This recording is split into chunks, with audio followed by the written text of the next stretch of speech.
இந்தியாவுடைய அரசியலமைப்பு சட்டத்தை உருவாக்கியது அண்ணல் அம்பேத்கர் அவர்கள்.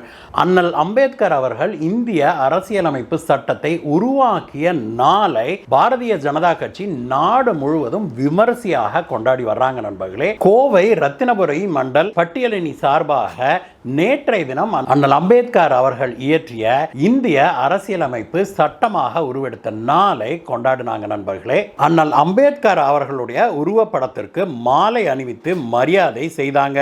அந்த நிகழ்ச்சியில மண்டல் தலைவரான திரு ஆர் அர்ஜுனன் முன்னிலையில் மாவட்ட பொதுச் செயலாளரான திரு மதன் மோகன், மாவட்ட செயலாளரான திருமதி மாலா சுந்தர், திருமதி சரஸ்வதி, பட்டியல் அணியினுடைய மாவட்ட தலைவர் ஜோதி அவர்களும், பொதுச் செயலாளர் திரு கேவி தவமணி அவர்களும், மாவட்ட துணைத் தலைவர் இரா ஐ மகேந்திரன் அவர்களும், மண்டல துணைத் தலைவர் பாலா அவர்களும், பொதுச் செயலாளர் சீனிவாசன் அவர்களும் மற்றும் தொழில் பிரிவு மாவட்ட செயலாளரான திரு விக்னேஷ் என்று அழைக்கப்படுகிற திரு விக்கி அவர்களும் கலந்து கொண்டாங்க.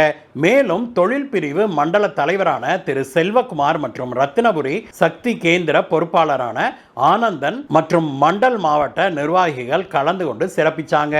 அண்ணல் திரு அம்பேத்கர் பேரை வைத்து பிழைப்பு நடத்துகிற பல கட்சிகள் இருக்கிற இன்றைய தமிழகத்தில் உண்மையிலேயே பாரதிய ஜனதா கட்சி தான் அண்ணல் அம்பேத்கர் அவர்களுடைய இந்த சேவையை நினைத்து அவரை போற்றி வருது அப்படிங்கிறது நமக்கு உண்மையிலேயே பெருமைக்குரிய விஷயமாக இருக்குது நண்பர்களே.